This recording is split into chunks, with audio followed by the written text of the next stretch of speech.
my grandfather, he was in the Civil War, and he's also mean. Okay. Tell us something about your like your father's name and your mother's name. And who was your father? My daddy was John Brown, and my mother was Arnetta Farrell Brown. And so there's 8 of us children: Frank, Betty, Robert, Eunice, Myrtle, Clarence, Lee, and Curly. There's just 3 of us living in that generation now. That's all. And my granddaddy, well, I don't know what about him. Okay, we'll talk about him in a few minutes Okay. here. You had how many brothers and sisters? There's 8 of us. We had 3 girls and 5 boys. Okay. So they're all gone, but just me and Lee and Pearl. Okay. Where were you born, Mama? I was born down in West Richmond, Temple County. Okay. I wanna know how you met Papa. Oh my Lord! Well, I just met him at a candy breaking one time, and boy, I fell for him like nobody did. I thought he was something else. You met him at a what? I just fell for him at that party. Where did you meet him though? At a candy breaking. What is a candy break? When we used to have parties, us young folks would break sticks of candy, you know, then we get to do something special. But anyway, at our Christmas party, there's another boy going home. And Papa, he was a booger. I think he was drinking that night because he was a booger. Anyway, I met him the next time, and I fell a little for him then.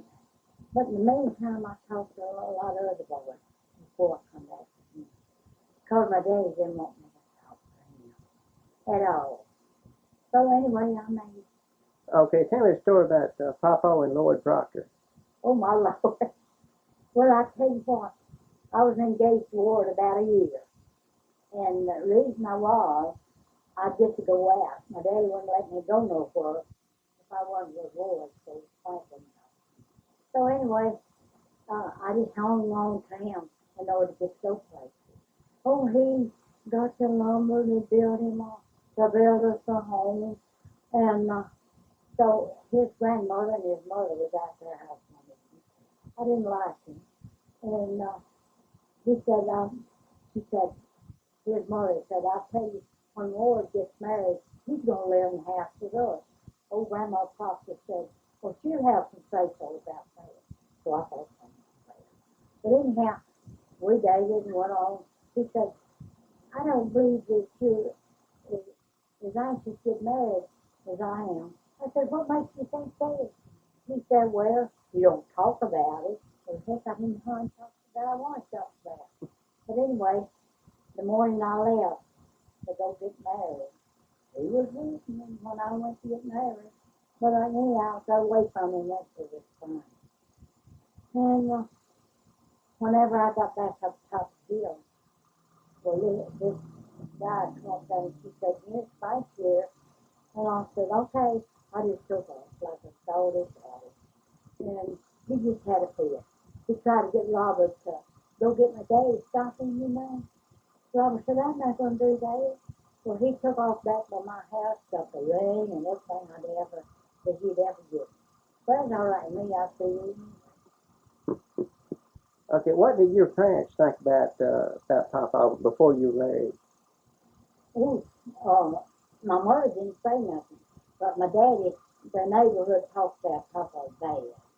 And so they got a wrong opinion of him. My old granddaddy, he come in over there one Sunday, sitting out there. He said, John, if you don't want her, she's going to marry me. And that made it that much worse. I can kill him. But anyway, well, Papa messed it up. I was looking for him that Sunday. Boy, he wasn't coming up. My granddaddy and my daddy were sitting out in the hallway, and Jim Keith was there, Papa's brother. He just messed up. He said, Frank, do you want him to start on the license? We weren't married. And they laughed in the hall. And he said, yeah, I'll take a gallon or two. Then that just set the world on fire. because that's my daddy and granddaddy thought then that meant something. But anyway, I run off and got married. And my daddy liked me after we got married. He liked me. But it was a long time. I didn't go back home for weeks and weeks. And poor Clarence, bless his heart. I go to bed and spend the night and still up there. Clarence come up there one morning for I lived way up in Tennessee. She lived in Tennessee. And he come over there one morning. Now I go with the Bible back here. The Bible said, little child shall lead the way. Well, Clarence come up there at me at noon. Said, Eunice, please come home. I said, no, Clarence, I can't. He said, yes, come home. And I was horseback. And he said, will you come home? And I couldn't stand there. And I said, yeah, of course we both got on the horse, went down home. My mother and daddy, they're so happy to see me, you know. Then we visited men on out. After I broke by, I didn't want to go there. But that's one time, that scripture comes to me. A little child shall lead the way. And Clarence lady. That's good. But Papa would let me go horseback way down there, miles and miles. And he let me ride a little mare. She done played one woman in Bethlehem. And he let me ride her. Maybe it's probably purpose, I don't know. But anyway, his mother was because I go on the horseback. Well, I got to going in a buggy. And there wasn't no stock car in it. Man, but I went down to my daddy. She gave me a feather bed and things. Anyway, going on back home, there come 3 or 4 big horses. And I had a filly for that baby. I was still good there. And I didn't know what them horses might be. So I really made that horse. I got home safe, but I was good. What else you want to know? Okay, didn't you tell me one time that that you had to stagger, when you were Daddy and Papa, you had to stagger visits from Lloyd, Proctor, and Papa, so they wouldn't be there at the same time on Sundays? Yeah, and so I had to pick my time. But one time I went to a party. I dated other boys all the time I was engaged them. One night we went to a party, and I was with Claude Lavender. I thought it was. And so I'd been dating Tommy too. So that night we said to go home. I told Claude was going back with me. He said, no, he's not. I've got a sister in my pocket. He's not going back with me. Well, he didn't go back with me. But, of course, Roy fell in there later. He always hung on. Okay, didn't you say that Papa had to, when he visited on Sundays, he had to leave early, but when Lloyd That's exactly right. Lloyd came, he could stay as long as he wanted to? And he bragged about that. Roy bragged about that. He said, you know what, I can stay as long as I want to, but every Sunday evening he calls on you to kneel. And that's all he did. So he bragged that, and that made me feel. But Papa, he had to be home before sundown, didn't he? Oh, Lord, he sure did. I had a time back there. Of course, sometimes I have a good time. One time this just killed me now. I think how silly I was. But my mother always told us about go so far in my time. Lord carried me to church one night in the buggy. Well, going on back, towards the moon shining. He put his arm around my shoulder. I said, keep that in there. I said, keep that arm in there. He said, well, so and wrong. I said, so and said, said they owed one another. I said, I can't get what they do, and I'm not doing it. So he kind of got in. He didn't say it. One time he kissed my hand. This hard and make it nice. He said, well, I didn't name them. You gotta play this for him. There's so many things since then. And when I went to an old house, I used to live in it. I guess it was 100 years old, an old log house. Me and Papa was living there. And right down below my garden was an old gully line. And So I moved from there. And I was walking around one Saturday evening. I had two of the kids with me. And I was going down across this gully. It got shoulder deep. But I decided I'd go down in there. Back in the bank was a tea kettle. You know what I mean? Iron tea kettle. It was wired together with lid on it. So I just drive to get that thing up the hill, up the gully. So I got that thing set on a big post, a big stump. It was this big thing. But I know that was marker of this kettle. So I pulled that kettle out, stayed up on that big stump. And I told Frank, I said, Sunday morning, I said, I want you to go with me down and get a kettle. I said, it was heavy and I just couldn't. He said, why didn't you bring it? And I said, I couldn't, it's too heavy. Had one kid in my arm leading the other. And he said, I wish you'd told me yesterday evening. So we went down there early Sunday morning, it was gone. And I know somebody got it. Was it heavy? Oh, heavy, I just barely drug it up there. You know, they buried the silver and the gold and everything in there. So I know that I lost that. That was a fortune. What do you think might have happened to it? Well, somebody come by and got it. Now there's one of our neighbors was working land along past this old house. And I'm the one thing keeping seeing the tea kettle. Well, and the next week or the second week, he bought a hammer mill and put in a hammer mill. And he wasn't able to, he got paid. And I know he got it. But anyhow, I missed it. You worried about that a lot, haven't you? Well, I have. But I might not have been on, but if I'd have got that. I might have been in the funeral. But anyhow, I missed it. I really hate it. Then there was a lot between our house where we moved and that old house. There was a grave. It looked like a grave. I think Roy thinks he carried you to it. I don't think he did. But anyway, there's rocks around it.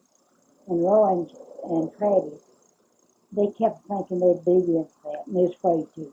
Afraid it'd be a body, and I guess it was. But it could have been money. That old place, it could have been money instead of a human body. But if it was a body, it was a baby. That worried me. But I always will wish that the boys had dug in just to see. But anyway, they didn't. Okay, how many children did you and Papa have? We had, me and Frank had 10 children. Your grandpa, the one that was in the Civil War, what his name was? And Well, my granddaddy's name was James Riley Brown. And he married a Brantley. And her mother was Loudermilk, just like Iron Charlie. And I talked to James Blackwood, James Loudermilk when I was down there. And so her mother was a Loudermilk. And so Grandpa and Grandma had 2 children, had 3 children, 2 boys and a girl. And my aunt, Josie, well, she was just as mean as my grandpa. And so John and Billy was the boys' name. But anyhow, Aunt Josie, she was just like Grandpa. We didn't love her. I hate that. But she wouldn't let us love her. well, how about your grandmother? Was she a nice person? She was good as gold. Her name was Peggy. Her name was Peggy Ann. Now I'll call her Peggy. And she was so good, she didn't know A from B. She never went to school in her life. And Grandpa and Aunt Joe wouldn't learn her nothing. And she would pick up Southern Sentinel. Now that's the first paper I ever learned to read, is Southern Sentinel. And she'd pick it up, and Grandpa would say, "What are you picking that up for? You can't read." She said, "I can look at the picture. Just as humble as you ever seen." Could Grandpa read? Lord, he used to be he used to hold office, and the best handwriting I've ever seen. And we want his things out of Pink Palace so bad, and they won't let us have them. Troy's wife, Murderstone, carried him to Pink Palace one time, and put his ledger and everything in there. So we have went once to try to get them, but they said the oldest in the family could get them and bring them out, but they had to bring them back. Anyway, Betty wouldn't be responsible for them. That's my older sister. She wouldn't be responsible for them because something could happen. And we could never get them out. And Grandpa's badges and from the army, you know, from the war and all like that. And while Grandpa was in the war, my daddy was a baby. And you see, the North fought the South, you know. And they'd come out to Grandma's now around, and they'd burn the women's smokehouse, and they'd burn their meat up. They done everything to them. They had to keep their money in a pocket under their dress, keep them getting money. And they set little babies' cradles afire. They was mean. But anyhow, Grandpa lived close to a northern, old man Rowland. And I reckon he died a person. He was so mean. Okay, him being in the Civil War, you said something about that he never would let his children wear blue. Is that right? Never would let him wear, no, and my mother, she done her hair up on top of her head. My grandmother gave her material, 5 yards of material, to make her dress, to take her hair down and top of her head. No, Grandpa, and Grandpa and Grandma would go to church. They let Aunt Josie ride a horse along with them. They'd walk. Have you beat that? And me and Robert had to help Grandma go to the field with her. She was old, help her, so she wouldn't be by herself. Me and Robert always had that to do.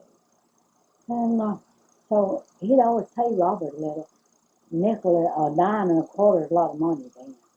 And so one day we come in from work. Aunt Josie, she didn't have dinner done.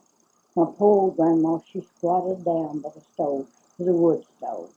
She squatted down by the stove to look at the bread. My aunt reached over and got a bit of collar and jerked her back on the floor. Said, "You fool, you." Said, "That bread's not done." Grandma, bless her heart, she got up and she said, "Well, I thought I'd look and see." She never said a word to me. I cried then. And Aunt Jo, she was something else. She had Grandpa going to the doctor all the time, you know, and get her some medicine, you know. Ever since she was 16 years old. Well, she had never been well, she said. She'd have died long before she had been sick. But anyway, me and Robert decided we'd watch her. See, she was taking her medicine. Well, heck, she went to this window and stayed out every time. We caught her at it. So Grandpa went to the doctor. Last time that old Dr. Green, he made a lot of dope pills. Grandpa brought them back. She said them done her more good than anything she'd ever took. See, is all she didn't want to do nothing. She did.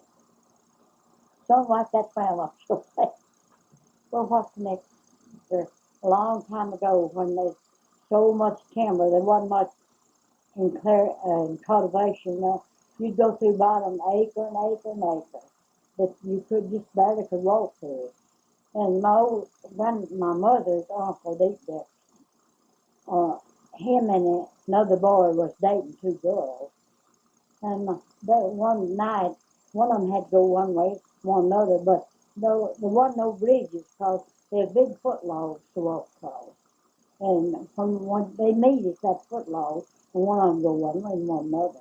Well, they're supposed to holler when they get back, the other and wait on them, you know.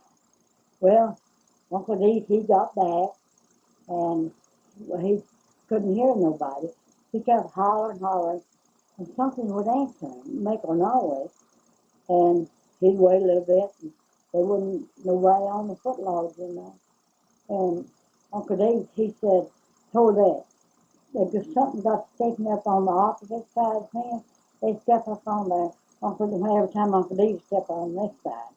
Well, when Uncle Dave was fishing something, when Uncle Dave stepped back off, that thing would step back off too. So the third time, Uncle Dave said, "Now I'm coming across this time." He thought it was a man with a sheet over him, you know, it was white.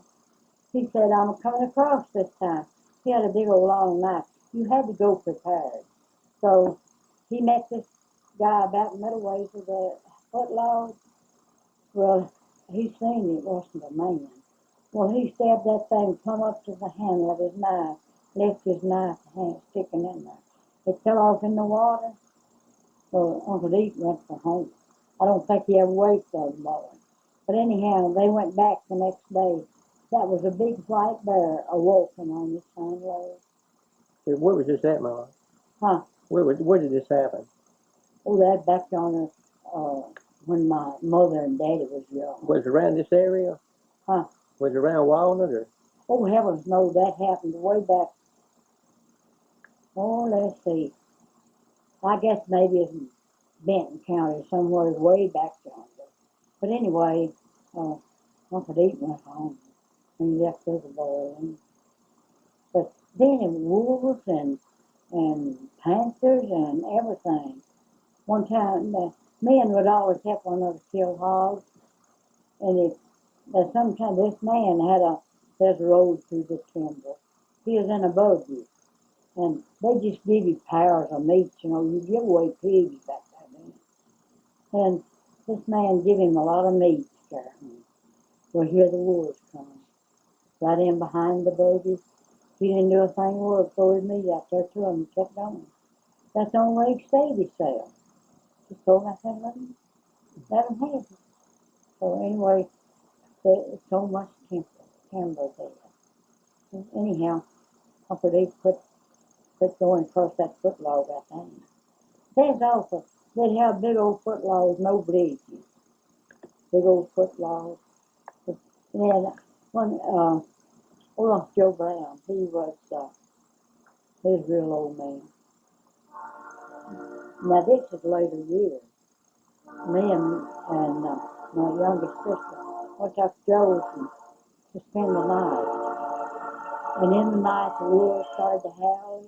Oh, they were howling. Scared the dough out of me. And they said, well, be quiet. Said they leaped over in Uncle Joe's yard and still a howling. They said, well, they'll leave dressing. So that scared me to death. Not even over Uncle Joe's coming out. So now what else would you like? What else do you want to tell us? Yeah. I'll finish up about Uncle Joe first. Aunt Sarah, she was Uncle Joe's wife. And she has bless her heart, she's a complainer. But anyhow, she done the milk. Well, I told that morning, and she said, Joe said, Kate bit my finger. Said, I want you to tie it up. Uncle Joe got up and got him a rag tied up. And she stuck the wrong finger up there to him. He said, Sarah, there ain't no dog bite, ain't no case bite here. No, it's Miss Sarah's finger. She took the said, wrong finger. Oh, my Lordy. Come on off the Ashland. It's just a nigger neighborhood down there. And my daddy, in the evening after he'd get in, he carried a mail. And a mail coach, not no car, it's a mail coach. Anyhow, the niggers got so close around there. And so old Solon and Doug Bogard, there's niggers. Old Solon was a big boy, and Doug was a little boy. Every time they'd pass our house, old Solon would make Doug go to crying. He'd beat on him or something.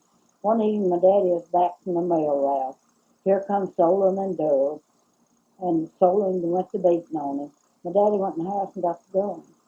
He went over and told Solon, down the road, because Solon thought that smart because he was making fire. My daddy got the gun and went down there, and he said, listen, Solon, the next time you make him cry by here, I'm going to shoot you. He never did make him cry no more, because he believed what my daddy said. My daddy wouldn't have done it, but he was tired of him running over him like that. But anyway, he stopped doing that. So rest assured to me. Then I got something in my days that'll tell you something other sure knows. So just rest a minute till I get to town. We're still living down there where my daddy told me. Well, there was an old bachelor, old man John Johnson, lived with us and made a crop with us. He was crazy about my mother. And Clarence was just 3 months old. And one night, somebody I know he thought he was hitting across my mother's head. Anyhow, Clarence was 3 months old. But with his gun, he hit him across the leg and broke his gun. Well, we all got up and scared to death. Well, the next morning, my daddy went and got a old man bud trimmer with bloodhounds, and they chased that old Pepperwood. They couldn't get him no further than just out the door and back, out the door and back. Well, he was sleeping in the side room. Well, he hid his gun. We found it was broke, and he tore the bone off the wall. And why my dad didn't run him off, I don't know. But he was crazy about my mother, and I figured he done that on purpose. But anyhow, my dad let him stay there. Well, he finished the cry. And one made me so mad. And one time, Robert was a little boy. And the old man still lived with us. And one time he made Robert drunk. Us kids used to ride the wagon home, just up and down. That was fun. Anyhow, one time my mother was sitting at the window. Robert's out there trying to get on the wagon home. But he'd get on one side and off on the other. He couldn't stay on the wagon home.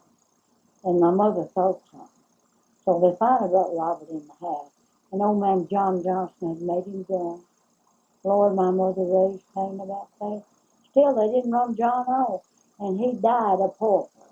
He just died on fail. But anyway, we always helped that against.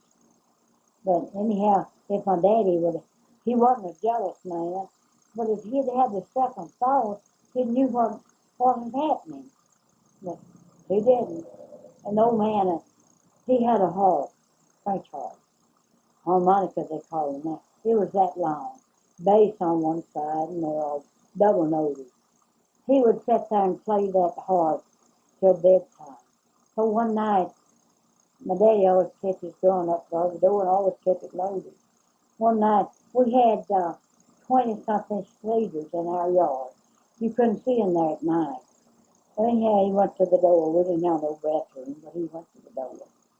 And there's a man standing on the door and his soft feet. John up there in the hall. The daddy reached up and got the gun. He shot, but he got in them cedars. We never did know who it was, but it was a nigger, I know. But anyhow, he didn't do no harm. Let you rest in with oxen. You know what I mean. And we worked our land with them. And every time we went a visiting, we had to go in a wagon pulled by oxen. And late one evening, we noticed one of our oxen was laying down out there. And boy, he was swell. And that's one of our main oxen we worked. And we were out there and we worked for him. My daddy did, his son's another name. Worked for him, with him, till after dark. He had a ear corn lodged in his throat. And they'd run knots down his throat. And he died, just swelled and died right there in our main oxen. Okay.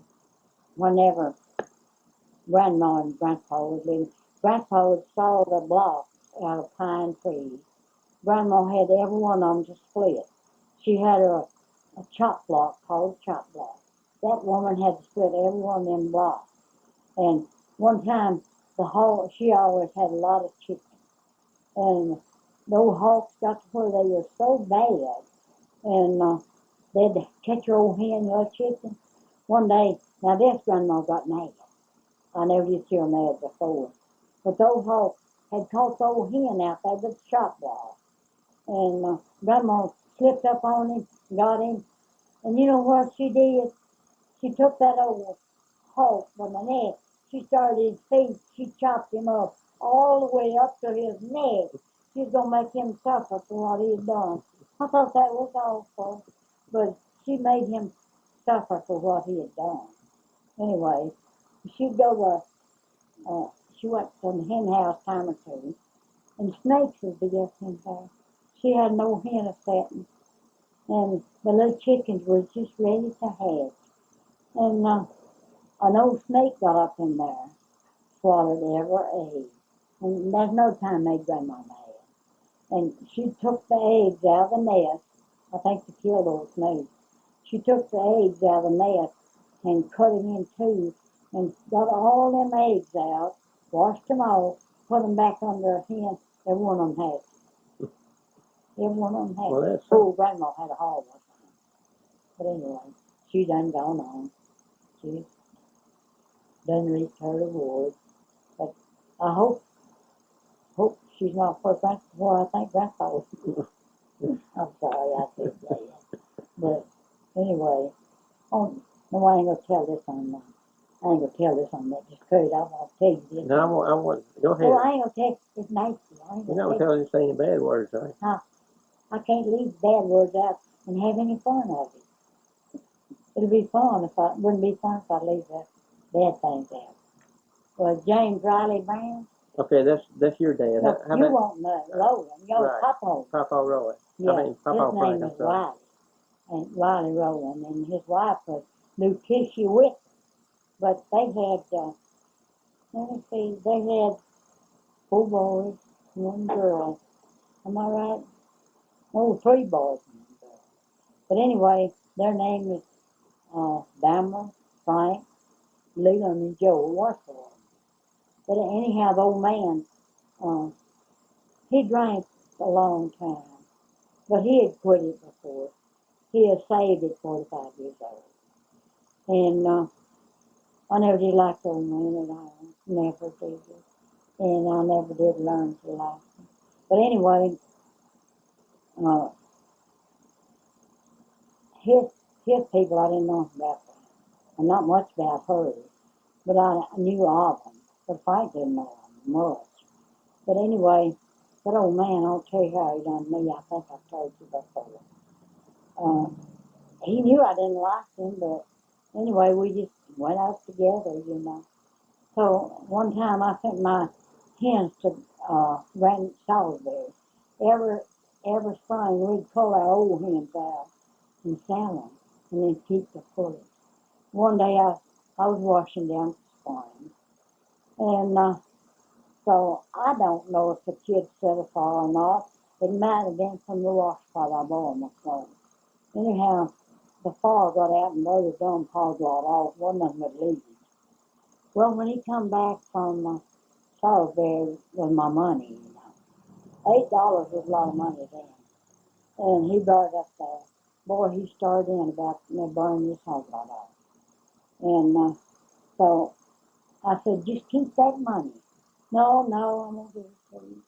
And so later I sent Roy, bless his heart, down there with the money. I said, now, Roy, don't you bring this money back. And he come back so pitiful. He said, Mama, he wouldn't keep it. I said, okay. And so the old bastard, he wouldn't keep it. And anyhow, the next time I came, we didn't speak for years, over a year. Anyhow, I wanted him to have that money. And I told his mother, I loved her, I told her that I didn't want to keep that if it hurt the hog lot. She said, Eunice, don't worry. Said, everything's happened, he blames it on me. Well, it went on that way a year or more. Don't you let none of his people see this. But anyway, we didn't speak, not anymore. I passed his house, and it was coming up a storm. He'd never asked me. Anyhow, one time the revival was going on in Oakland. And the old Pepperwood, all of us women sitting there on the patio, was a baptizing. It's down the farm. We were sitting there with our babies on the patio. He walked by. He said, Eunice, come here. Oh, I thought, oh, my Lord. But I was going to give him 50 cents. He said, listen, you said, will you come back home like you used to? Said, I don't know what got into me. Said, I reckon the old devil did. I said, he sure did. Said, will you come back? I said, yeah, I'll come back. But I said, the devil sure did get hold of me. But I said, I'll come back like I want to do. And I did, but I knew this was good no more. And I passed his house with my little kids when it was coming a storm. I had to start to walk after I passed his house just near the Russells. And I thought I wouldn't get my little kids to the house, but I finally did. The Lord kept me a hold, and I had to tote one or two of them. Anyhow, it don't make no difference. I didn't want to go in anyway. But he caused her to mistreat me sometimes, but I always loved her. She's good.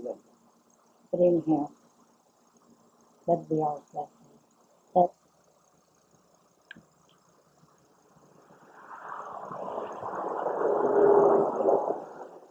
We'll see you next time, okay? okay. Hey, it's kind of hot out here today, isn't it? Today, isn't it? Lord, look at it. Even in the shade. Yeah, I know it in the shade here.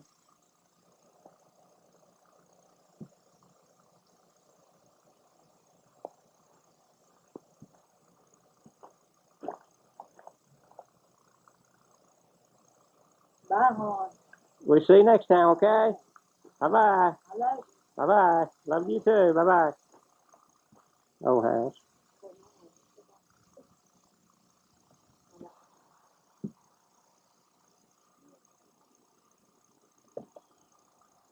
Nice garden.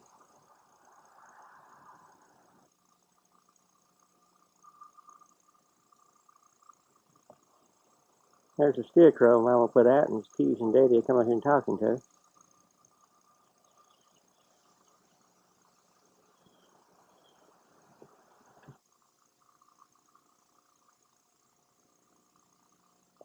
Here's Daddy's barn.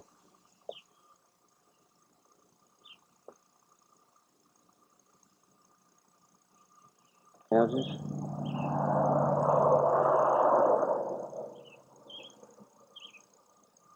Coming out now.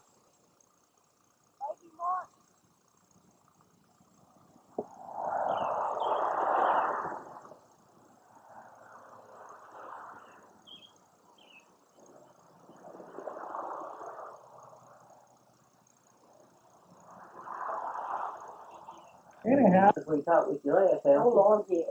What happened to you? Honey, I don't know. I think it's still happening. You know, I didn't know a thing in the world. All they Sunday and all day Monday. I can't remember them giving me one bite to eat. I can't remember them giving me one day. Boy, I was a booger. They said I talked over. Oh, man, I tried to apologize to them that I talked earlier before. And one of them never got mad at her. She was nice to me, but I thought she was mean. She said something else to me. I remember saying, well, you don't have to be so ill. They said I give them a hard break, though. But I hate it. Well, they wound up putting a pacemaker in, is that right? Yeah, and they gave me the wrong kind of dose. They didn't know if I'd come out. They finally took me out of intensive care and said, put her in a room and just everybody that wants to come in there. Well, they filled the room, they said. And I still don't remember that. But Lord, I was actually yeah. How's your pacemaker doing? I reckon it's all right. Do you feel a whole lot better since you had the pacemaker? Well, I can't tell I feel any different than did before I had that spell, you know. You know, I went out on Saturday. Well, you were dizzy, though, before you got it. Oh, yeah, but I'm not dizzy. Have you been dizzy since you had the pacemaker? No. And see, I had headaches every night. And I quit having that. Hey, great. I don't have that now. I don't guess I was getting enough of blood for my brains all the day. I told the little preacher, my preacher come down there. He never did know the way, he didn't know how. See, it's 35 miles there for next year. And he come and Monica's preacher come and paid. And our preacher, I apologized to him if I said anything ugly. He said we couldn't understand you. He said, I'll tell you one thing he told me. Be sure to stop by and get your keys out there and forward. Said my keys were out there and forward. Said you stop and get them. I told him last Sunday, evidently you didn't, I still got them. No, I hated I acted like that. Well, it's good to have you back home. I know it's good to be back. And Huh? it's good to have you back home. Oh, yes, it's just a miracle. But that's all right. Y'all would never be any different. wood with? I don't believe so. About him getting choked? I don't believe you did. But anyhow, we hauled our wood with oxen. And late one evening, one of them lay down in our backyard and he got choked to death. Oh, and we just hated it. What did he get choked on, you know? What? What did he get choked on? We fed him just like we did horses, fed him corn, and he swallowed a nugget. And they mopped his throat and done everything. They didn't get out of it. When was this? Do you remember when this was? Oh, that's when I was about 7 years old. I can still remember. You grew up out from Walnut, right? Huh? You grew up out from Walnut? Oh, Lord, no. I was way down in, I spent a lot of my life in Ashland, 2 miles north of Ashland. That's where I was at. We lived in that nigger neighborhood I told you about. Mm-hmm. And that fellas coming up on my mama out in the backyard. I told you about that. Yes, I think we got to them the other interview there. Anyhow, we lived in the nigger neighborhood. And we scared. We'd see them some night standing on their doorstep. I told you about that old man that lived with us, hitting their mother and daddy across with a gun, you know? Did I tell you that? I'm not sure if that was on there or not. I think I did. Well, go ahead and tell us again. You wouldn't want me to repeat myself. Anyhow, he lived with us making a cross down to Ashland. And he was a wicked old man. I don't know why my daddy let him live there. He was crazy about my mother. And Clarence, my brother, he's 2 3 months old. That old man lived and slept beside me.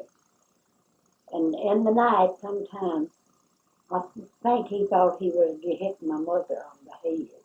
Anyway, he hit him across the leg and broke his gun. And my daddy had bloodhounds after him. And they just chased him out the door back. And I said, that was bad. Well, we found his gun that he broke. And we knew then that was him. My daddy didn't make him leave. He just thought my daddy wasn't a jealous man. But I don't know why he didn't open his eyes. Ooh, I was afraid of him. Ooh. You know, I talked to a lady last week whose last name was Lattermilk. Didn't you say that we were kin to Lattermilks, or Yes, your sir. side? My great-grandmother was Lattermilk. I and Charlie Lubin. They're our kinfolk. Are they really Lattermilks? Yeah, they told on news the other day. So now, in case y'all don't know who we really are, we're Lattermilks. And James Lattermilk lives down close to Maxine. I was aiming to talk to him. He's an older man. And I was saying, I talked to him once, and I aimed to see how much kin he was to us, you know. My great-grandmother was a Lattermilk. What was her first name? You remember? Grandma? Yes. Peggy. Peggy L. Lattermilk? No, she wasn't Lattermilk. My grandmother, her mother was a Lattermilk. All right, where were they from? Shoot, I don't know. This lady said that her kinfolk were over from Alabama. And I told her, I said, well, I think they were scattered all over now, you know. That's exactly right. Now they're scattered everywhere else. But they're popular people. But I and Charlie didn't think that Lattermilk sounded good over the phone, over the television. Well, did they change their names They themselves? changed their name. They don't deny being Lattermilk. But I told that old guy down at Horn Lake, you know, about us being kinfolks, and he didn't know Iron Charlie. He didn't know them. I said, they're Lattermilk. He said, I didn't know that. I said, yeah, they are. Oh, we had a good conversation. Well, but I didn't get out to the real details, you know. But anyway, I was going to talk to him again, but I haven't. We are some other time. So you relate to Lattermilk. Iron Charlie's your kinfolk. Well, I wonder why I could sing so good. You reckon that's the reason? What? I wonder why I could sing so good. You reckon that's the reason? I'm begging. That's for you guys, the Lattermilk. Oh, my goodness. Yeah, we talked about him last time, didn't we? Is there anything else you can tell me about him? I wish I had something else. So. He loves other women more than did Grandma. Did he really? Yeah. Well, he didn't take after me, did he? No. You didn't take after him. No, Grandpa. Well, I tell you, they've been ups and downs in my life. I'll tell you what I did. I was dating. I dated a lot of people. I was engaged. I mean, I had 5 proposals. But I'll tell you about this. It's kind of scary. Wait a minute, you had 5 proposals? Absolutely. How many did you accept? Just one? I did go. One night, we was going to a party. We had a party somewhere one night a week anyway. One old guy went with me up there. I dated one boy. Well, I was dating 2 or 3 at a time. And this Claude Lavender, he was the most handsome man. And I just loved him. He cried about everything. If you mistreated him or anything, he'd cry about it. One night we went to a party, and this old guy that went with me, he was going to go back with me.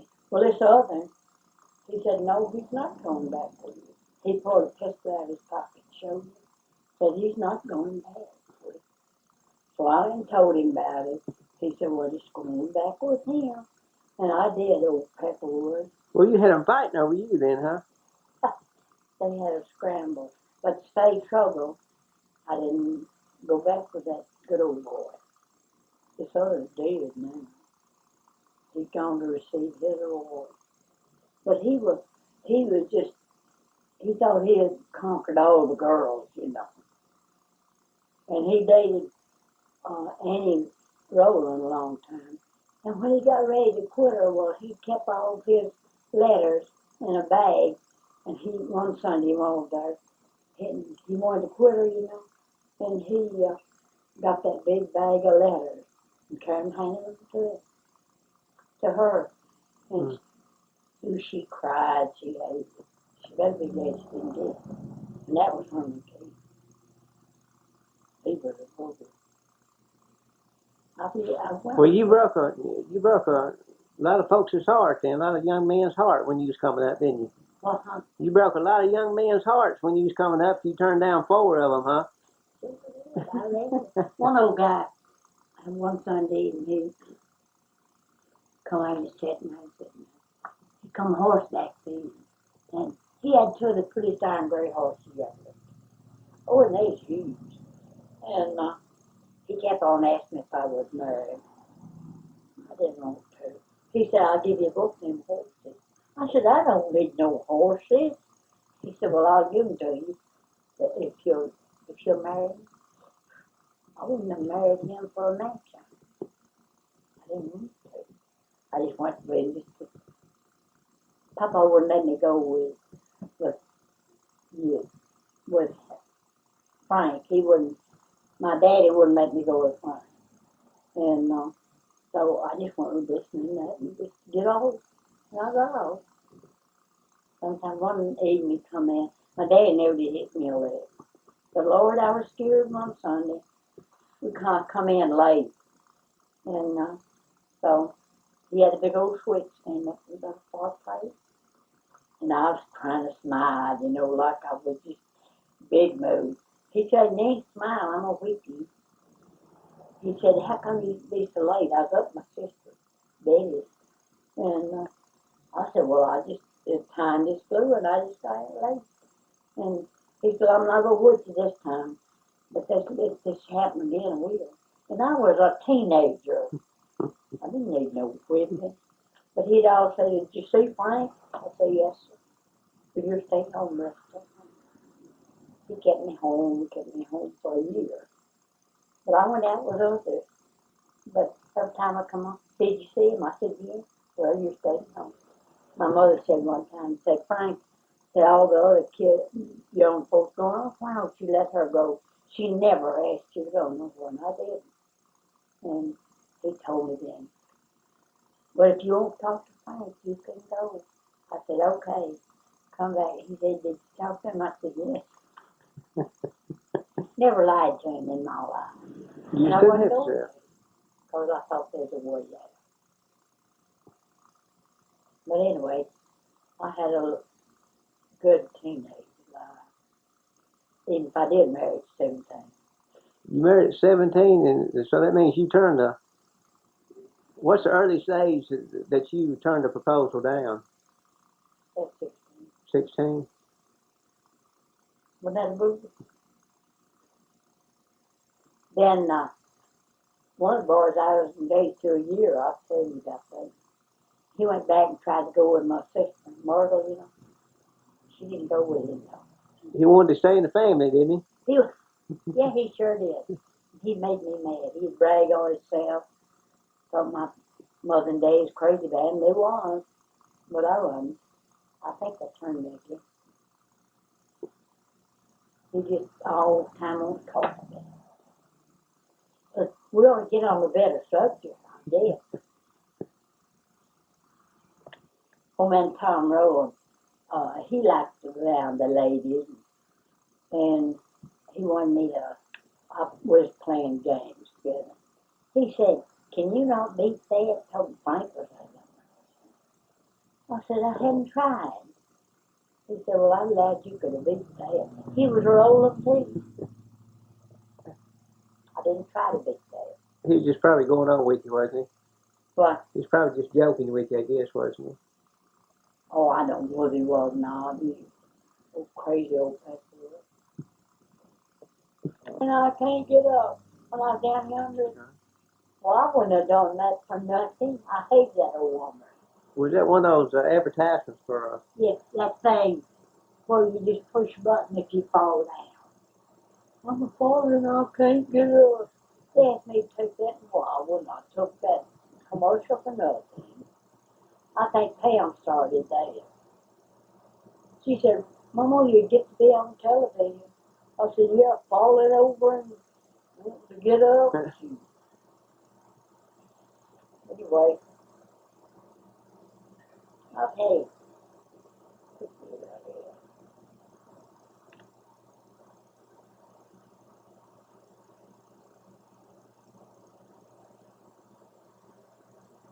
We had an old horse one time. He was a good big old horse. And you remember, we used to be latches on lock gates, you know, your husband had some. We got out, was driving no horse up, and he run through that gate and stuck that latch. He just pushed that, stuck that one in. To kill the poor thing. But you squeeze in a place where he was killed. I've had a lot of meadows, and I've had a lot of ups and downs.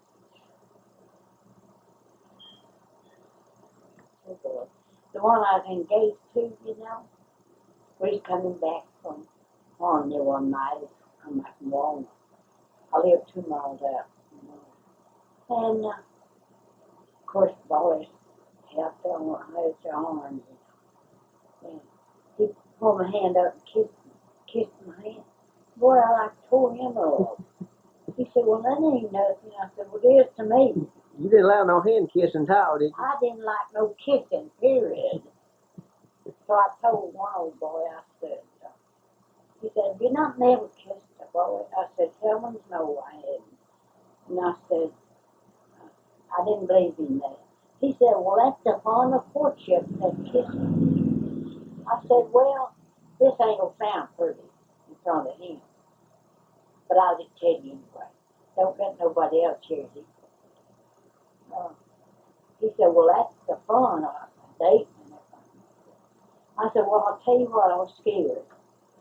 All night, growing up my life, my mother scared us. Said, don't ever let a boy kiss you. Said, now, whatever you do, don't do that. Because it'd be something else here." And I was scared that's something else. I didn't know what something, I didn't know what something else was. So I've always been scared of kisses. I ain't scared of kissing nobody. They didn't even kiss me. One old boy, he put his arms around me in the buggy. We was going somewhere in the buggy. He put his arms around me. I said, "Get that arm back."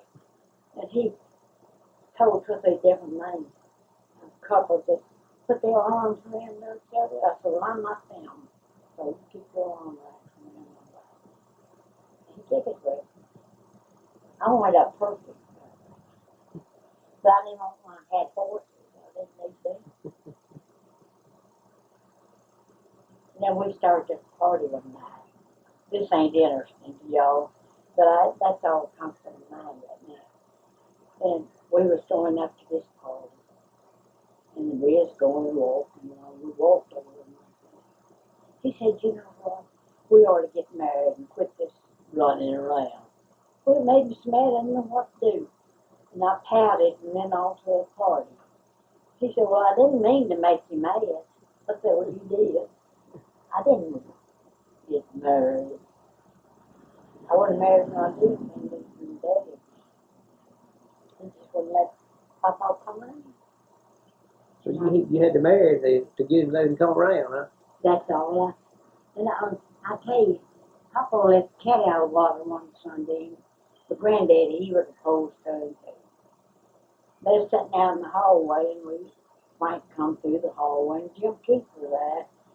Frank, brother, and he said, right in front of my dad and Granddaddy, he said, Frank, are you going to want some sorghum?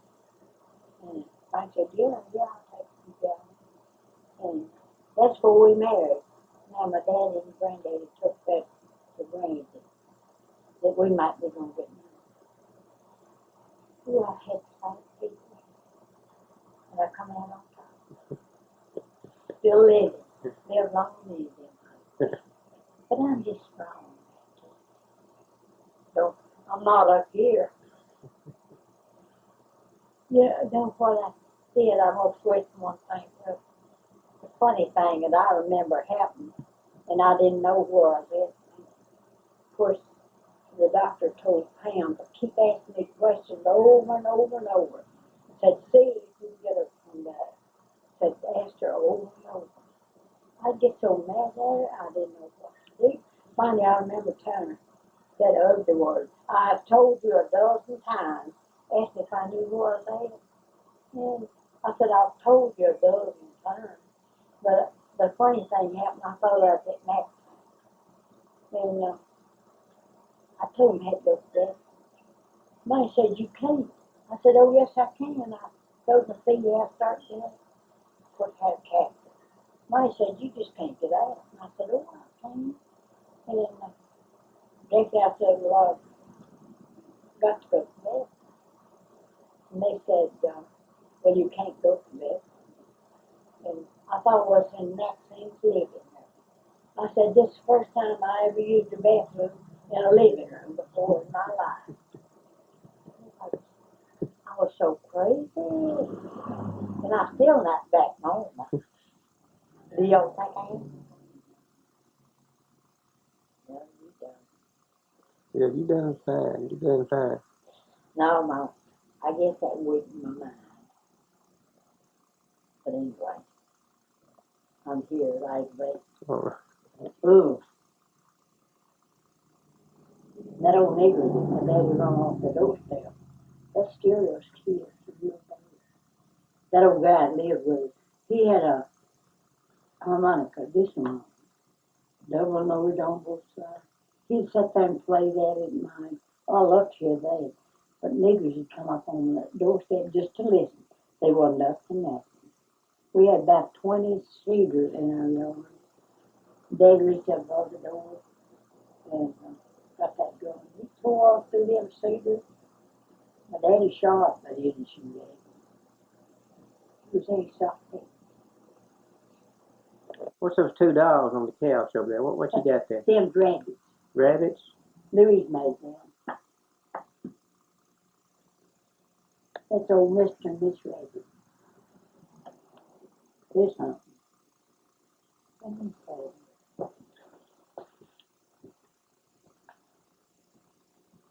Oh, one time we was going down in the, I was going to drive up the cows out of the pasture to milk them, you know.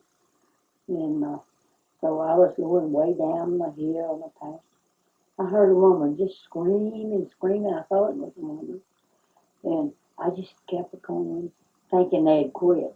Well, the closer I got, the closer I was to them, just screaming bloody murder. And I turned around and went back to the house, and I left the cows alone. Till today, I don't know what it was about. It was a panther, sounded like a woman screaming. So I turned around and went back, and I didn't go after no cows. They could get home on their own, couldn't they? What, huh? They could get home on their own, couldn't they? Oh, yeah, I tried to get home my own. So seemed like I always had the outside chores to do. I guess it's because I had a willing mind. My younger sister, she didn't want to do it. Bless her heart. Who's that now? Myrtle. Myrtle? You remember Myrtle. I sure do. So when she was little, she had one spasm after another, one spasm after another. Well, they all petted her. They didn't pet me for nothing. I didn't have nothing to be petted with. And so one time my mother, there's no nigger woman there that could stop them spasms. Well, my mother sat after and she come and she took my daddy's straight razor.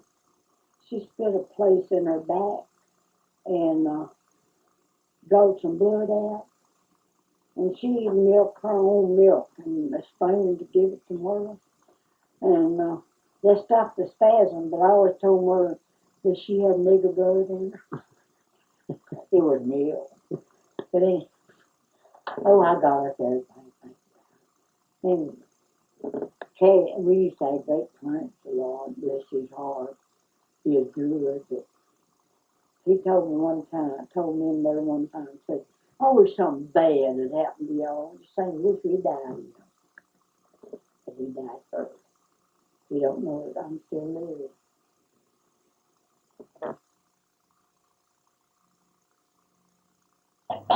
Good afternoon, she said. Everybody thought when you first saw Halley's Comet, that the world was coming in. But that thing stayed up there a week or more. We watched it every night. And, us kids got a kick out of it. We didn't think the world was coming in. But a lot of old people did.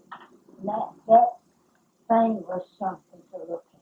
Was it real bright? Oh, it was something, I tell you. The tail reached come across, but as far as we could see. And it lasted for a week. And we stayed up every night and watched it. And it stayed on all night. But I don't know what, they said that was a sun shining through a hollow star. I don't know what it was. It had its Comet anyway. And that was 1910.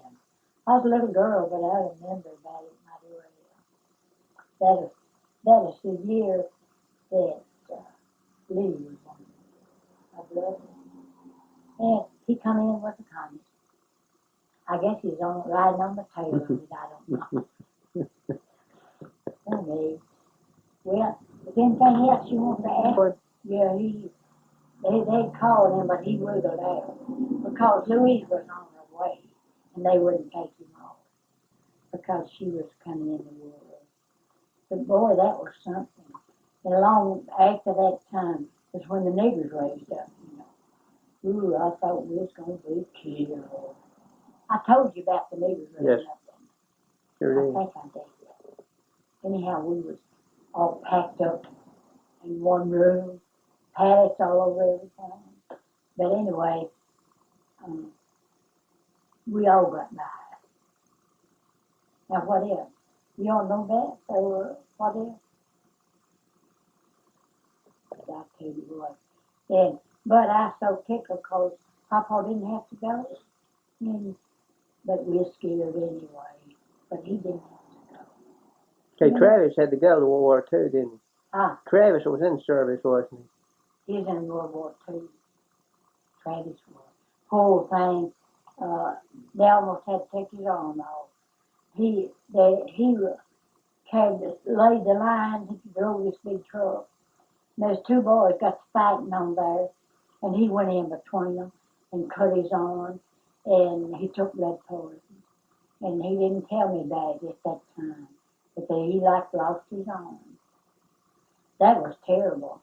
And I still got the watch that he crawled on his stomach for months on that watch, When he did crawl, He just wore the case of it so bad.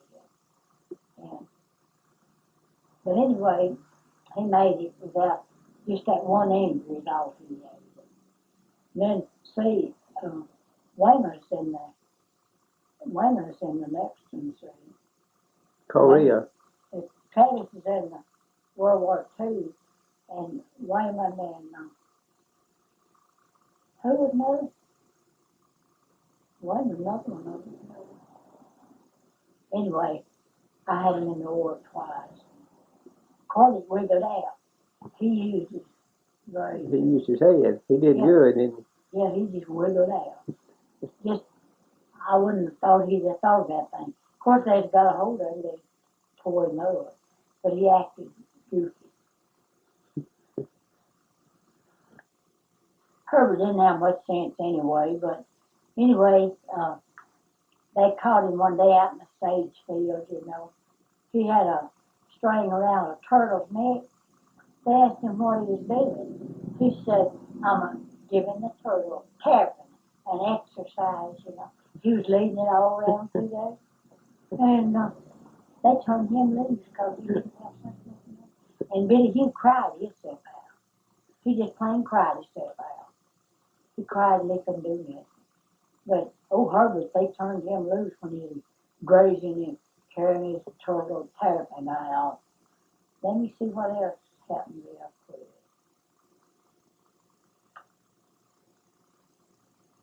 I told you about Travis been going in, getting all that jewelry from that old German place. They were in a German's house.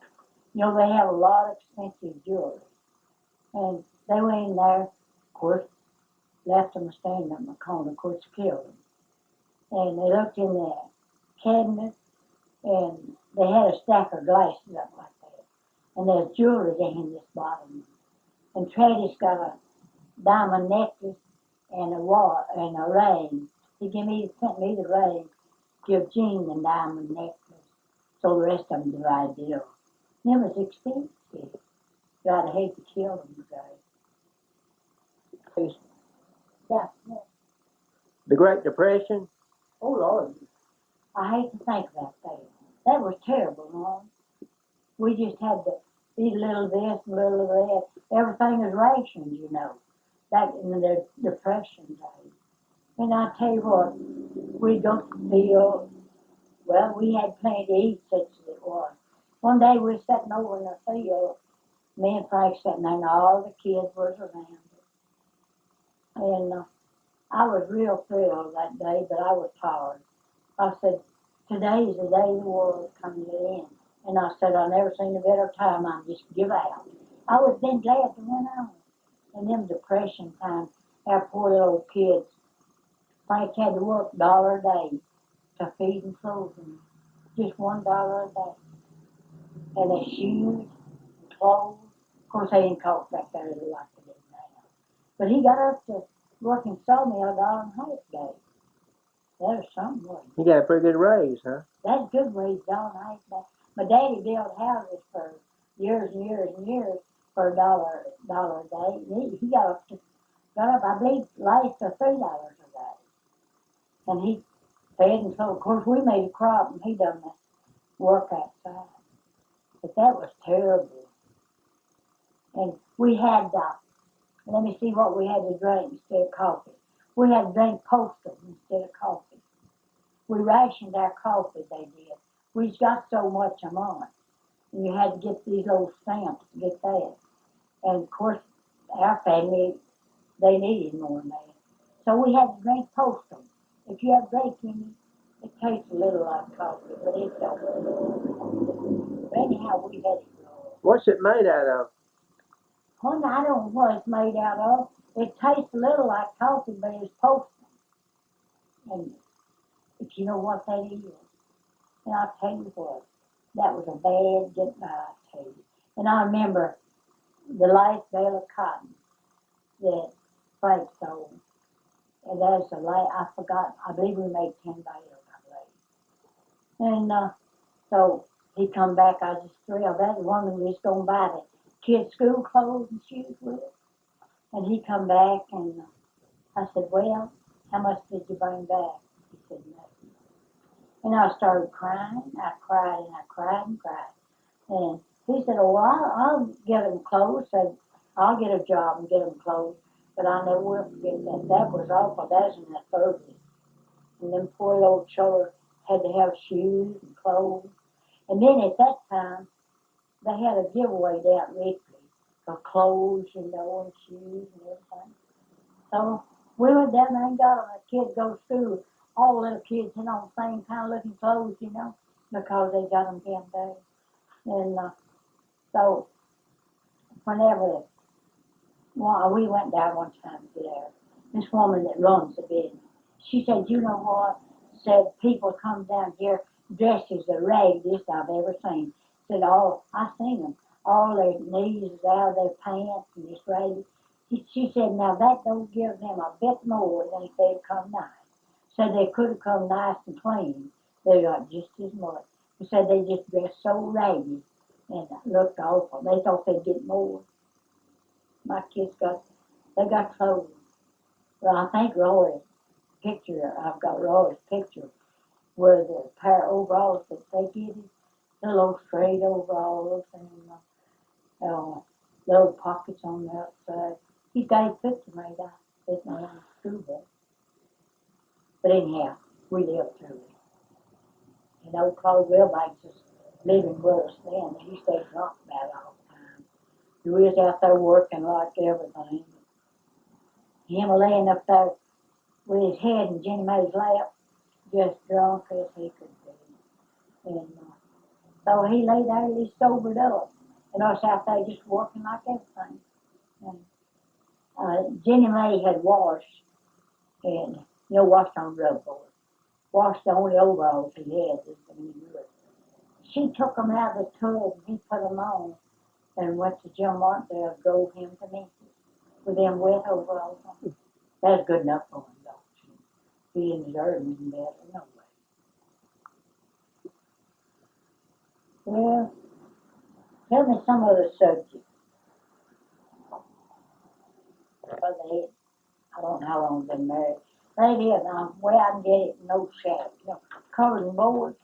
Well, it was cold when they went to bed, but in the night they just got so hot they had to pull the cover back, and the snow was about that deep on top of the cover. It's warm under there, and they had to get up and knock the snow off. Yeah. I remember whenever it snowed in our house, them boards just wouldn't get it. But anyway, we didn't have screens, and Mamaw could come to the door. One of them comes to the door, and my daddy slammed the door on his foot, and we had a hallway. And he told my mother to hold that dog's foot till he went around and killed it. Well, she held it. I couldn't have done it myself. But she held it till he went around and on the outside and killed it. Mamaw was just plentiful then. But anyway, we lived through some awful times. And that's the reason I don't look no better.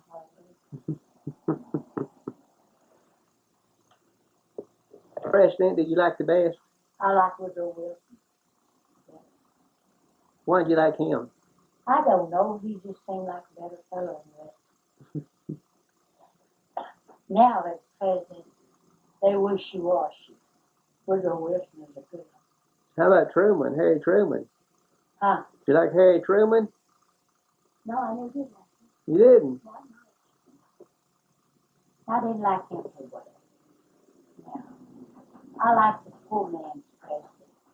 I never did like old Bush till now, but he ended the war and that made me like him better. They kept saying he had no business the way they was fighting in the air, no business putting the ground crew in there, but he ended it. And I like him pretty well now. Let me say, there's another one of them I like pretty well.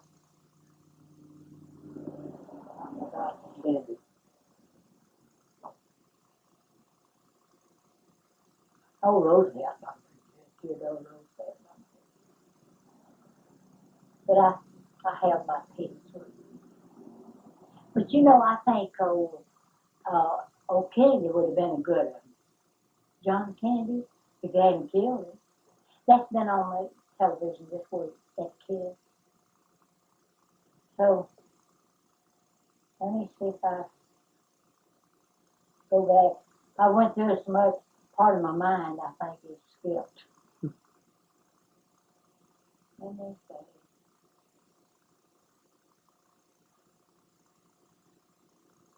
Shooting that thing at me, it might go off. I'm pouring it over. What you want? Huh? Why'd you start to ask me? I go, where's Kathy and Faith? On me. Well, that's what I've always done, but I never did get silent. I just like, I could tell you a lot on that. Now, you take these two boys here. Oh, you said you didn't want them?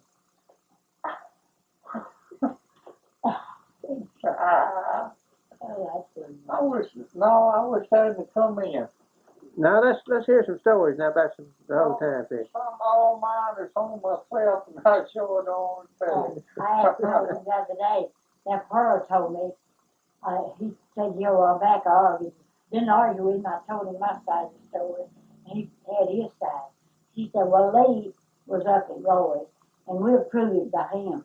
So anyhow, Lee come in, and Pearl asked him that question. Well, Lee was on my side because I was right. And Pearl said, "Yes, that's the first time I was ever wrong." And I asked Roy if he'd ever been wrong. He said, "Well, if I had, I wouldn't have told you." I don't remember. Do you remember any time I was wrong, son? Always right. Hey, Lee. Oh, well, look at him shake his head over there. You know what he said? This war was going to end on Wednesday. I said 6 weeks. And by golly, on 6 weeks. Days and 42nd day, right to a day. See, I'm an old expert analysis on this stuff like this. Y'all wouldn't believe that, but I am. Hey, Lee.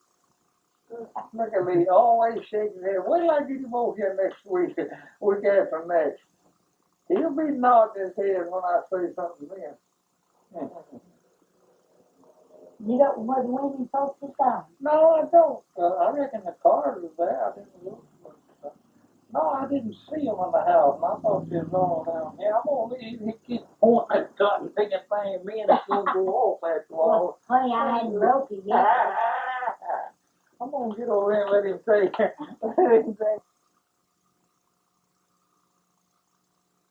I got some questions for you, Mamaw. How did the depression affect you and your family? It was terrible. We had just had to go on as little or nothing as we could. But we didn't go hungry, but it was a hard road for 12 of us. So I don't much like to remember back there, but it made a terrible change on us. We had to do nothing without anything nearly, because it was such a slow get by. But we worked hard and got through it. We lived through it. All right, now Papa and you were farmers, right? Y'all were farmers. Papa was a farmer during this depression. Yeah, Lord, yeah. We farmed, and that's the hardest way to make a living in the world. We just barely got by enough to live on. That's all. We didn't get to lay up nothing. We just done well to have plenty to eat. Let me put on my thing over there. I don't hear you good. Great Depression, and it said that in between 1920 and 1929, industry really peaked. The people in the industry, they were getting rich. Uh-huh. And it also says that the farmer in the early 1920s just met with one financial setback after another. Times were hard for the farmers, even in the industry, were doing good. And it said that the disaster of 1920 and the early 30s almost wiped out the farmer. I bet it was hard just to keep stuff going, during these times, especially farmers who weren't rich anyway. That's right. And everything went to nothing. Cotton wasn't worth nothing. Back in 29. Y'all raise cotton? Oh, all the time. Cotton, corn, and peas. And y'all sell these at the market, or y'all take these crops to the market and try to sell them? Oh, Lord, yeah. And cotton went down so low, somebody 10 cents a pound. And we just couldn't hardly sell our last in the fall. But we got by anyway. We borrowed money to make crop on. You could get $150 to make crop on. From the bank? Uh-huh. And then it was a scrape to get by on that. So it kept getting more and more of it. Anyway, we got by and we're still living. And you had 10 children? Huh? You had 10 children by this time? Yeah, let's see, 28.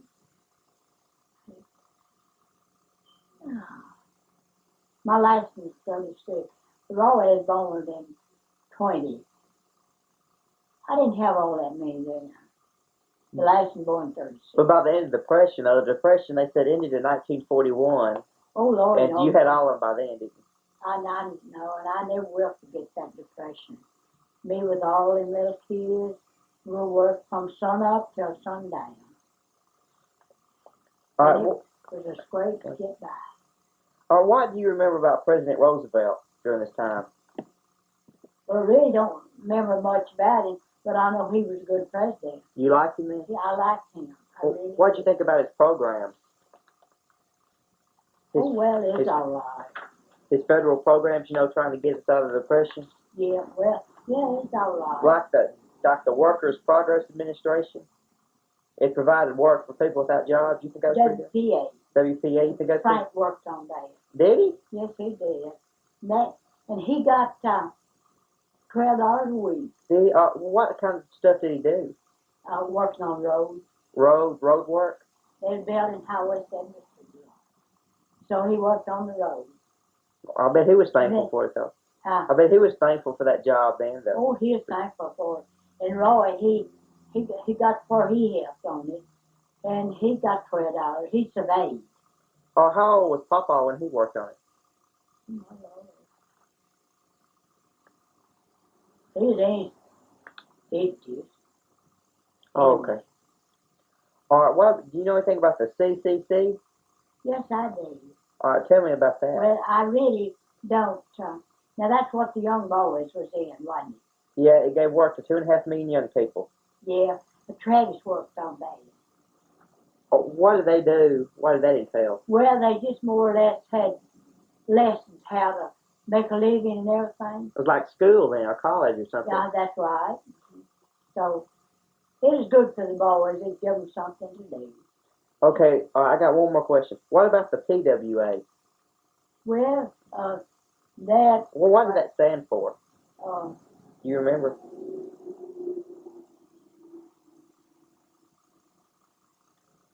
when People Work Association or something like that. Okay, now what did that do? Well, they worked on just anywhere they could get a job. They worked on this place and that place.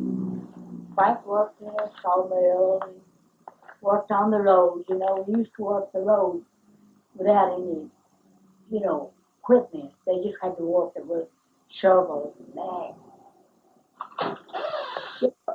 During these years, what did you do for amusement and entertainment during these hard times?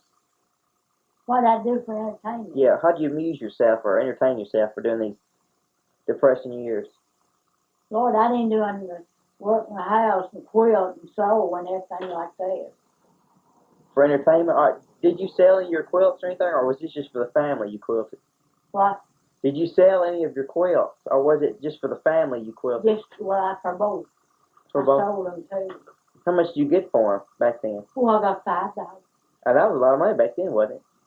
Oh, that's a lot, I thought. But anyway, I quilted all the time and sold them. Of course, my kids kicked out a lot of them. What do you mean kicked out? I mean, when they'd go to bed, they'd wrestle and everything. And they kicked out part of them. I had to keep quilting just as long as I could. Oh, you mean they tore apart your quilts when they were wrestling? Oh, yeah, wore them out. Wore them out? Why, yeah, they just wore them out.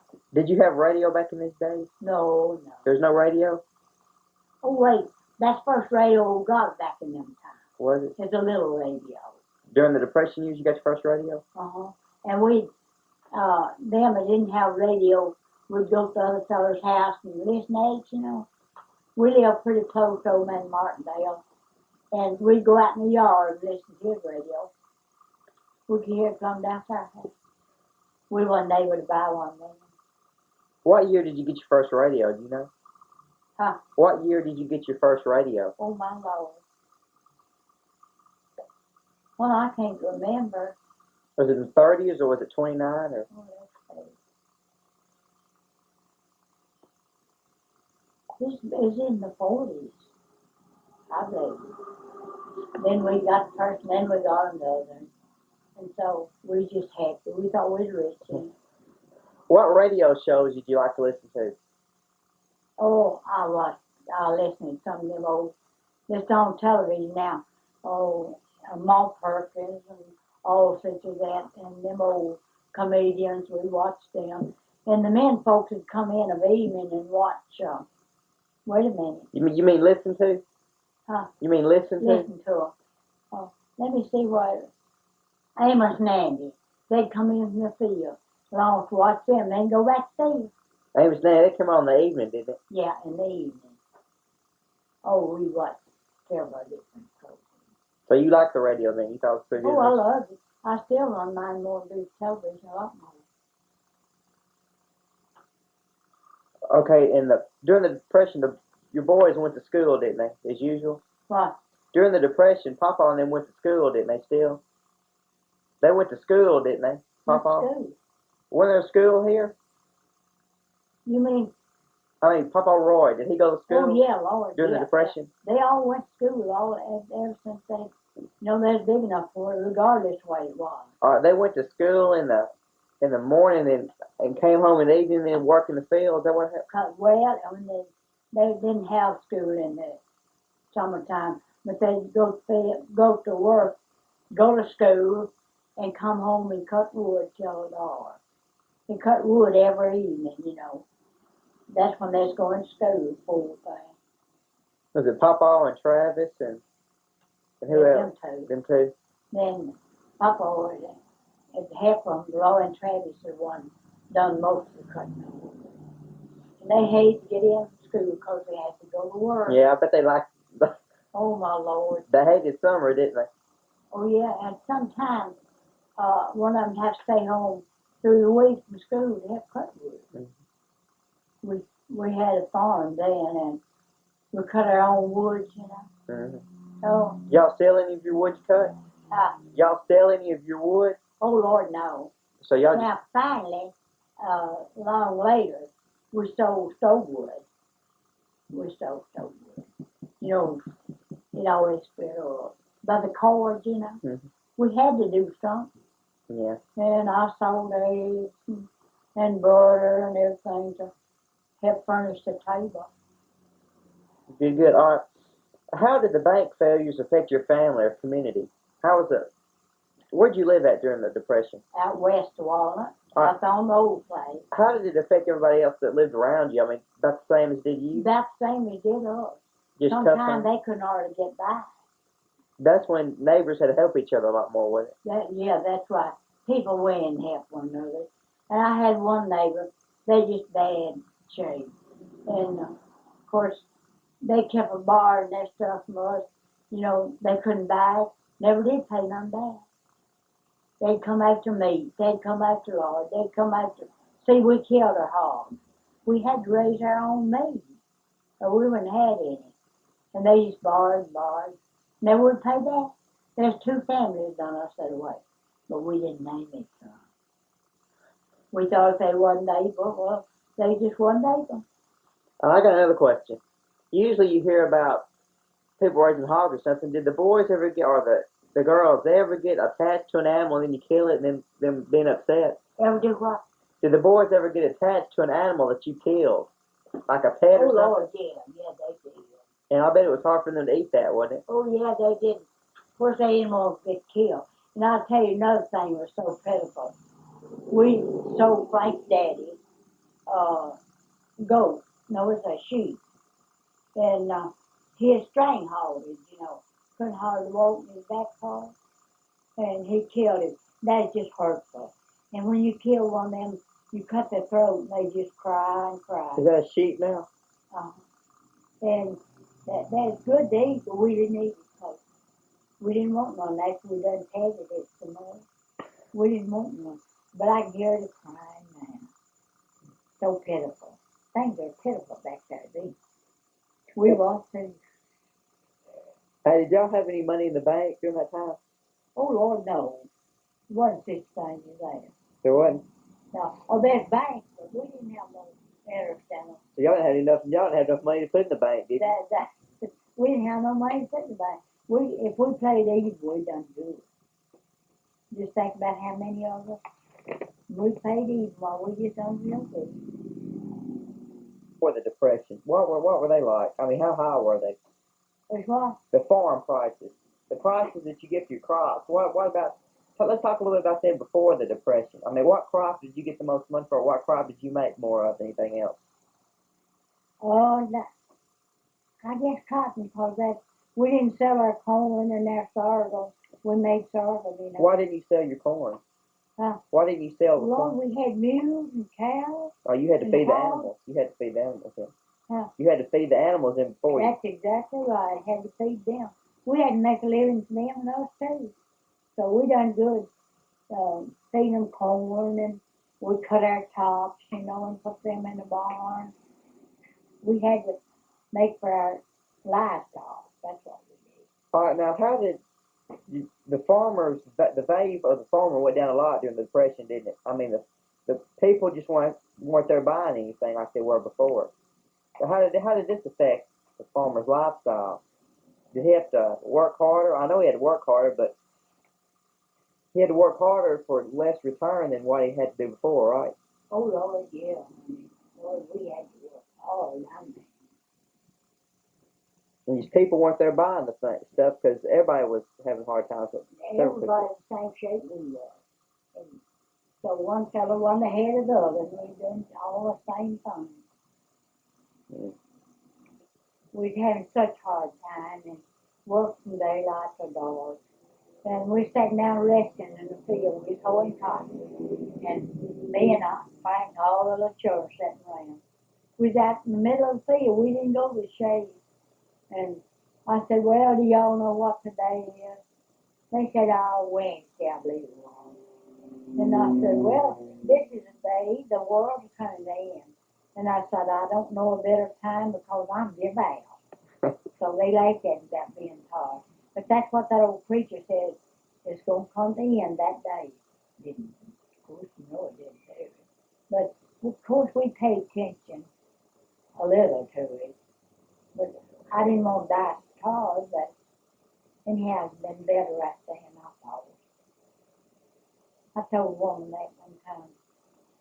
She stopped at my house for dinner one time, and I was living out yonder. I told her that, and she just laughed about it. I said, well, I meant what I said. I didn't know a better time. I could just peeled over that thing. And we had a man and his wife living in our little tenant house, you know. We owned a little house. During the Depression, y'all rented space out? Y'all rented houses during the Depression? Yeah. Mm-hmm. Okay. And so he spoke like Cherokee. And he was laying up there in the house. We was working right around the house. And he was laying up there drunk. He done that so many times. Your tenant got drunk all the time? What? Your tenant got drunk? Oh, yeah, he just get drunk and just lay up there and watch us work. And he just, whenever he got over his drunk spell, he'd go to work. What did he do? How did he pay the rent and all? Well, see, he made a sharecropper. Oh, yeah, he got we built him a little house. Now, what does that entail? You build him a house and he works and he works with y'all and what pay did y'all get? Half the crops or a portion of the crops? Yeah, that's what, well, more or less, but he made a sharecropper with us, then we give him his part. But he didn't, it's not exactly sure what, because we didn't give him hay, because he didn't work hay time. But we wasn't going to pay him something he didn't do. They're pretty good people, but. Was the family? Just a man and his wife, but they lived in that little house till, about 4 kids were born. Well, didn't They lived in that little house till about 4 of the children. You mean the wife let him get drunk like that? Well, Lord, yeah.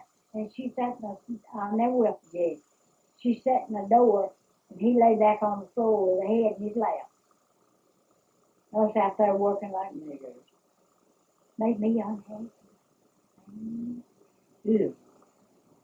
And he would bring, Papa's liquor down there. I got him told about that. Made him mad, but I didn't care. You nipped that in the bud, then, didn't you? Huh? You nipped that in the bud?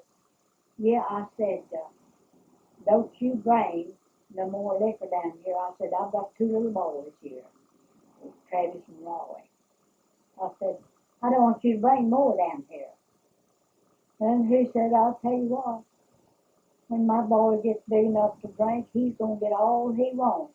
I said, that's you and your good Lord for it. And the old boy died so quick. He just died in a horrible way. So the Lord took him, I think, to keep him drinking like his daddy. That was quick.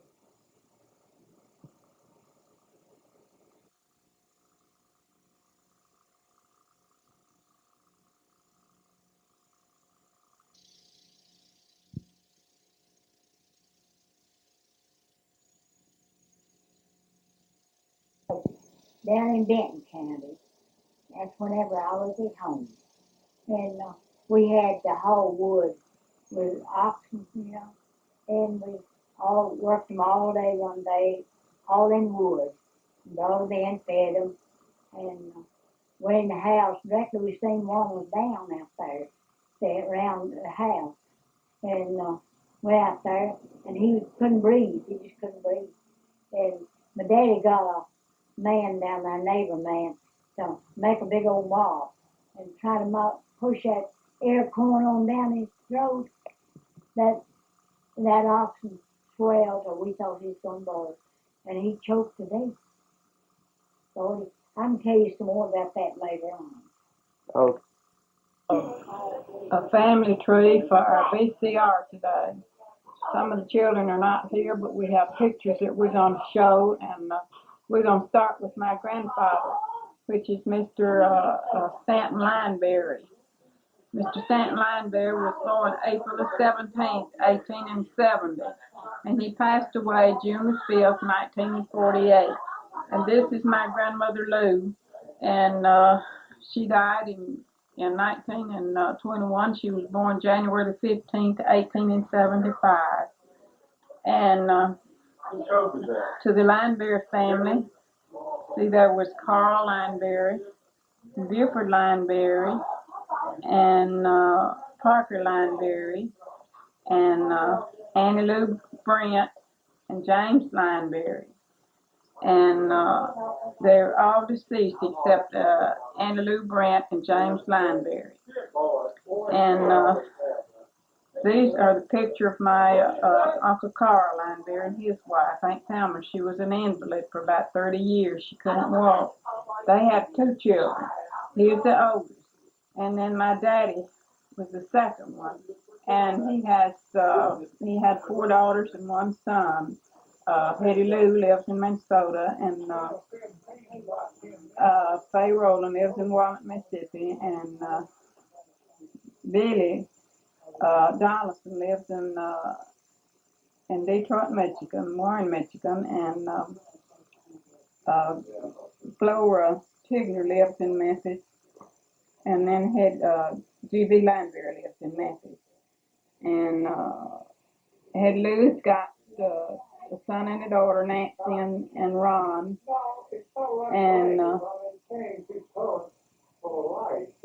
Carl has got Stanton and Carlene as the children, and off Parker and Aunt Vance had Carolyn and Harold, was only 2, and then Daddy's 5, and then Aunt Lou didn't have any children, and James didn't marry. So that is the Lineberry, starting with the Lineberry family, and then Buford and Jewel married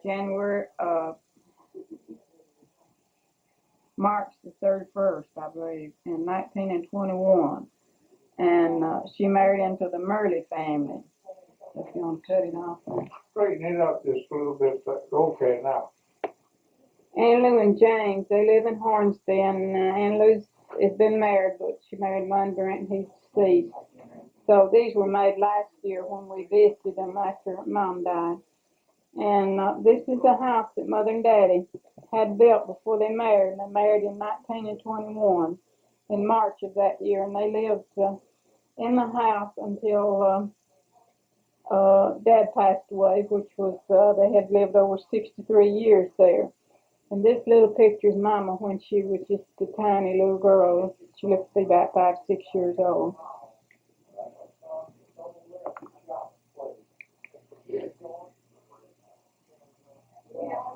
And his wife, Aunt Thelma, and she was an invalid for a long, long time. She's real sick.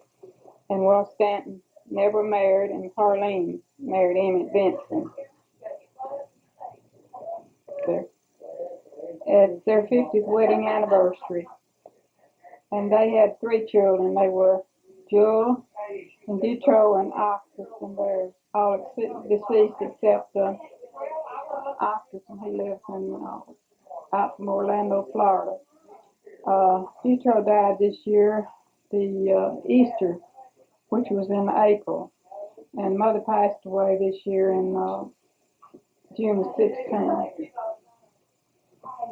This is the house that Mother and Daddy lived in all the time that they were married, and they were just so happy there. So after Dad died, well, Mother just wasn't very happy because she was afraid to stay there.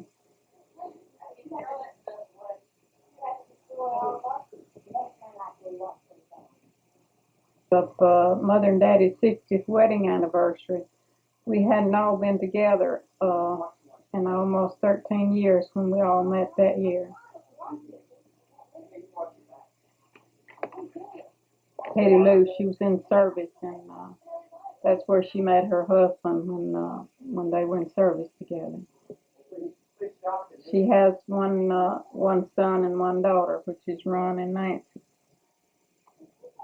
With Hetty Lou. The portrait of my Mother and Daddy at their 60th wedding anniversary. Mother at her 100th birthday, and this is her son Octus in the middle, and this Ditro, which is the second son, and Jewel, my mother, which is the oldest daughter. Merle lived to be almost 102, and this was her 100th birthday. We had services at the church, and we all went to service with her, and then all the family came to our house, and we had another Sunday which was dedicated to her. And this one here was she was 101, and she was sick that day, and she wasn't able to hold the cake up, but she had flowers that were sent from her granddaughter in Atlanta. There are also portraits made from her 100th birthday, which we went to Barbara and went to church with her, and she just enjoyed all of us being there.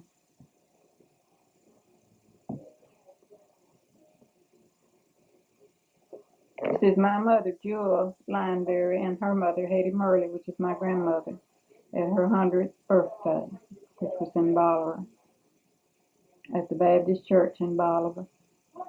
Her husband, Vernon. This was made in 1987. We all flew and went to Minneapolis. It's the first time Mother had ever been on the plane. And we just all had such a good time the whole week, and we celebrated their 40th wedding anniversary that weekend while we were there, and we all had such a good time together. So it was on Mother's Day, and we got to all go to church with my mother one time, and it just thrilled her so good for us to go to church with her. She's telling everybody these was her children. Made in 1990. This was the last birthday that my mother got to celebrate. This was over at her house while she was still living alone.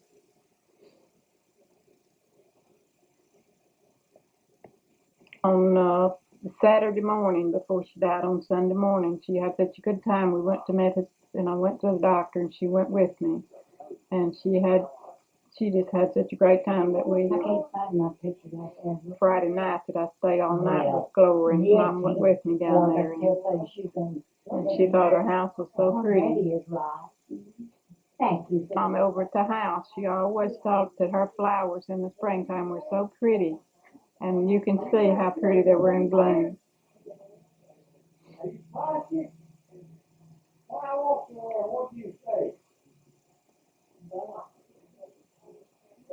June the 18th, at the funeral, this is the only ones that we have left. We have one uncle that's still living, and all of us. Sad when our parents were gone and just us left. This is my sister, younger sister, Gloria Tigner, and her husband, Willard. This was made at our house one time. Her daughter lives, she's married now, and she lives in Dallas, Texas. This is Gloria, my sister, and her husband, Willard, and her children, Mark and Mike and Kim. This was at Mike's wedding, which was held at Central Baptist Church in Memphis, and we all got to go to the wedding. Whom I met in January, and we married 21st September 1941.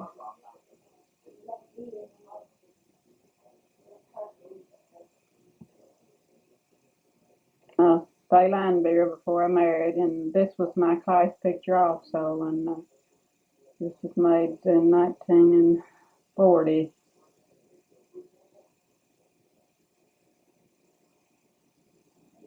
And we have 3 sons. He was born in 26th of October 1942. Second son, Jimmy Dale. He was born July the 3rd, 1946. The youngest son and Jimmy, when they were little, and Tommy was born July the 6th, 1948. You're gonna have to hold it right there. Just say that. Say I'm Eunice Rowland. I was a Brown. I'm Eunice Brown. I was a Brown, and that's my in-laws. You want to point them out to us? Who was who? Yeah, this is Frank's daddy, and that's his mother, and there's his brother, and there's his brother, and here's your sister. Them others, that's Larry Mahondra and Aunt Nanny Mahondra. They're just neighbors, good neighbors, that's all. Me and my husband, Frank Eunice Rowland, and we was married 70-something years when that was made. And I don't know how old we was, but anyhow, as in the 70s. So that looks good, the family, Frank Rowland's family. And you want me to point out who he is? I think you know who all it is. And that was in 41. Name everybody there, will you? Okay. That over there, Faye and Roy, and that's Don. And this is me, and that's Frank, and this is Travis, and this Maxine, and that's Monty. And this is Waymer, and that's Carl Minor, that's Louise, that's Lloyd, that's Corbett, Clifford, and Annie. That's a bunch of us, ain't it? Okay, Carl Mannett was Louise's husband. Carl Minor, her husband. It's in Tupelo Journal, printed Tupelo. Who is this? That's my family. Right, that's my mother and daddy. I'm a Brown, of course. And this is my daddy, and that's my mother, and that's my oldest brother, and that's my sister. And that's Eunice, that's there, and this is Myrtle, and that is Clarence. That's all of it. There's a write-up about it, but I didn't get the write-up. I let Don have these. Now, this is their 50th wedding anniversary. And we was married 50 years when that was made. And I enjoyed that because that's the best picture we've got of them. And I was,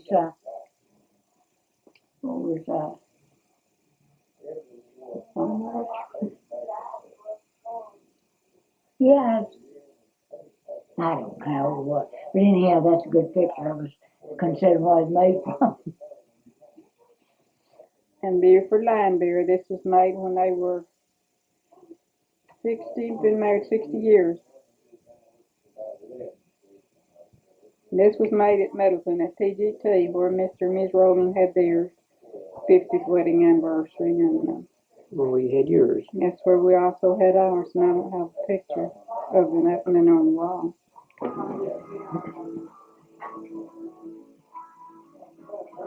Roy and Faye Rowland. Where's that picture, man? Well, that's my home, Eunice Rowland. I'm in our trailer in I love it. I've been there about 3 years. Who's that out there with you? No place. I don't think anybody's there with me. Yeah, I guess. Okay, just like someone with you. A school group, and right here is Roy Rowland when he was a little boy, and here's his sister Louise Rowland when they were going to school. What was that at? What? What school did they go to? Oakland. Oakland School.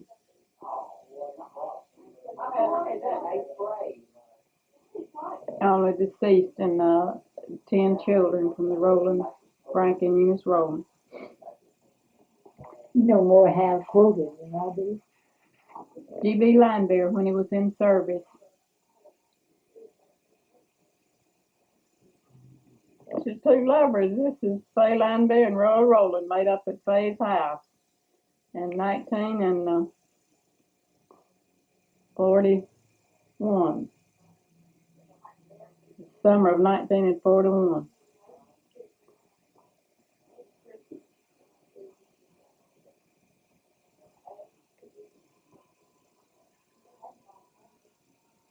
It was made at the wedding of Don Rowland and Barbara Carter, and it was made December the 24th, 1962, and it was made at New Union Baptist Church. Where's that? It's up in Hardeman County. Come on, sit down.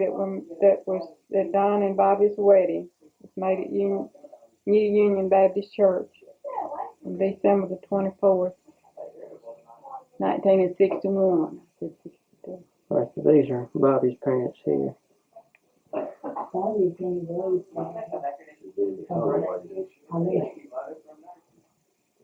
There's John's parents. To Miss Carter.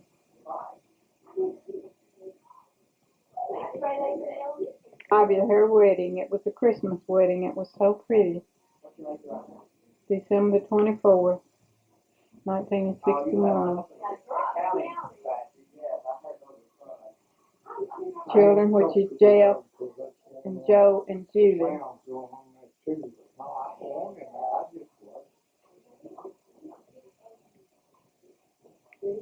This is the Jeff, isn't it? Jeff's baby picture when he was so tiny. Just a tiny baby.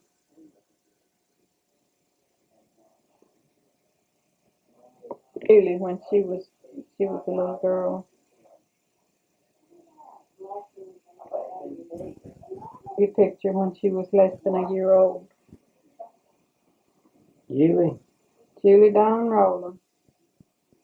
She was born in Spartanburg, South Carolina. This was when her senior picture 2 years ago.